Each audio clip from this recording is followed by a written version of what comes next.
Bueno, muy bien, vamos a hablar de economía con Juan Luis Iriarte, a quien le damos ya la bienvenida formal. ¿Cómo andamos, Juan? ¿Todo ¿Qué tal, bien? Cecilio? ¿Cómo estás? ¿Todo bien? ¿Todo bien? Bueno, tema principal, a ver, este paro de la CGT, si es que afecta económicamente al país, es una pérdida importante, ¿no? En cuanto a dinero, se paraliza la producción, todo, ¿no? A ver, sabemos que es un paro político, recordemos que Alberto Fernández, cuando el poder adquisitivo de la gente estaba al 50% de lo que está hoy, la economía era un desastre, la inflación corría al 1000% en los 4 años de gobierno de ellos, no hubo ningún paro. Entonces esto es básicamente un paro político. Lo reconocen, por lo menos ahora dicen, sí, es un paro a las políticas del gobierno nacional. Recordemos que también, desde el punto de vista de la imagen, digamos, los sindicatos tienen casi un 85% de imagen negativa.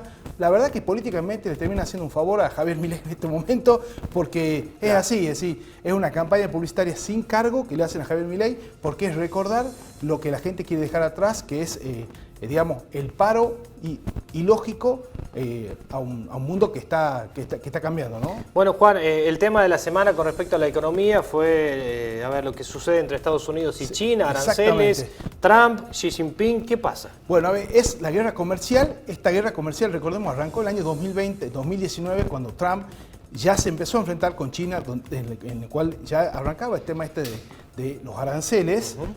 Bueno, después se tuvo que cerrar el mundo porque China, todo el mundo sabe que China es lo más mentiroso que hay, digamos, hacen dumping, soltaron el virus, después lo trataron de camuflar, pero fue así. Bueno, hoy Trump lo que hizo, lo que está haciendo, te diría que está muy bien al mundo que nos quiere llevar, que es volver de alguna forma al salir del globalismo que estaba en manos de la ultraizquierda para ir a un proteccionismo donde van a empezar a salir las ultraderechas. Pero básicamente lo que necesita Trump es plata. Recordemos que desde que llegó Biden, en el año 2020, la deuda de Estados Unidos pasó de 23 trillones, pasó a 35 trillones. Es decir, la ultraizquierda comunista a nivel mundial, solo en Estados Unidos aumentó la deuda de Estados Unidos en casi 15 trillones de dólares. Te diría que un 40% de la deuda total de Estados Unidos. Entonces hoy, ¿qué es lo que necesita Donald Trump? Básicamente bajar ese déficit comercial para poder acomodar la economía de Estados Unidos. De esa forma va a poder bajar la tasa de interés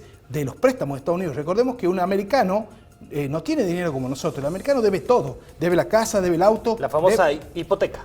Está todo totalmente hipotecado. ¿Y cómo mide el poder adquisitivo en Estados Unidos? Diferente a de acá. Ellos miden en función a la tasa de interés que se paga por hipoteca. Hoy se está pagando casi un 7%, digamos, anual, cuando no pasaba, te diría, entre 2 y 3% anual. Es decir, hoy debería estar de alguna forma en esos números, 3,5%, no más de eso. Para eso, obviamente, hay que acomodar, y básicamente el déficit comercial más importante que tiene Estados Unidos, el 80% lo tiene en manos de China. Y bueno, te diría que, de hecho, hoy ha pedido un parate Donald Trump solamente para los países que han pedido acordar con él, que son casi todos, menos China. Entonces China le aumentó los aranceles después, y Trump le subió a 145%. ¿Quién va a perder acá, Lampa? Va a perder China. ¿Por qué? Porque China, lo que le vende a Estados Unidos son 700 mil millones de dólares por año. Un PBI de Argentina, más de un PBI. ¿Cuánto le vende Estados Unidos a China? 100 mil millones de dólares. Nada, es decir, en esta va a perder China y le va a afectar su economía. Te diría, no venderle a Estados Unidos, va a tener que salir a colocar. Estados Unidos representa la economía de China el 8% de su economía.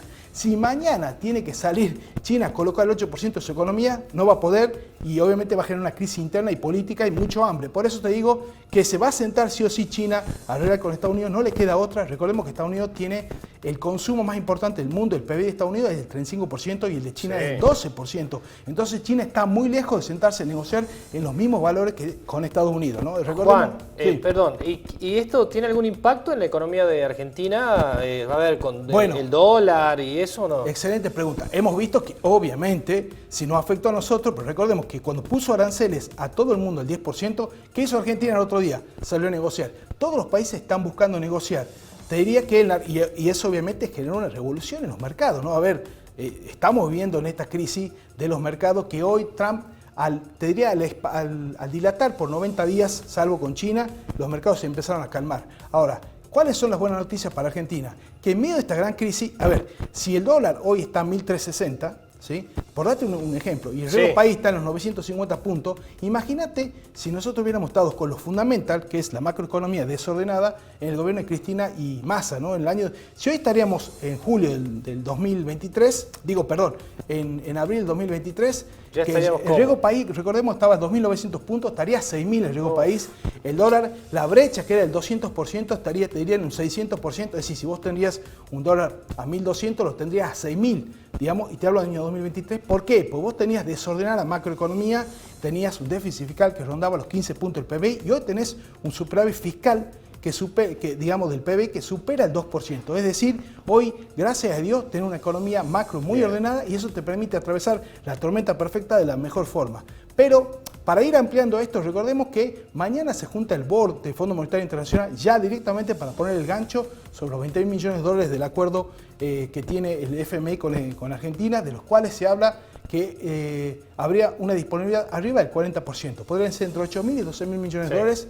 Y otro dato muy importante, Lampa, hoy estuve hablando con una fuente mía dentro de la Embajada Americana que me decía, ojo porque la llegada de la semana que viene, del lunes, que viaja a la Argentina, Scott Bessent, que es el actual secretario del Tesoro de Estados Unidos, habla de que podría haber grandes noticias. Recordemos que en el gobierno de Biden a Javier Milei se le iba a hacer un préstamo de tesoro a Tesoro argentino por 10.000 millones de dólares, pero después que Javier Milei tuvo en la cumbre de Davos, hizo declaraciones, en contra de justamente la ultraizquierda que gobernaba, se le cayeron esos 10.000 millones de dólares. Quizás, vamos a ver, el lunes el anuncio pueda venir de Scott Bessent de acá, puede hacer que se vuelva con ese préstamo de 10.000 millones de dólares. Si se sumaría eso, más los 12.000 del Fondo Monetario Internacional, más se habla que entre el BID, el CAF y el Banco Mundial serían 6.000 millones. Ojo, porque podríamos estar hablando de libre disponibilidad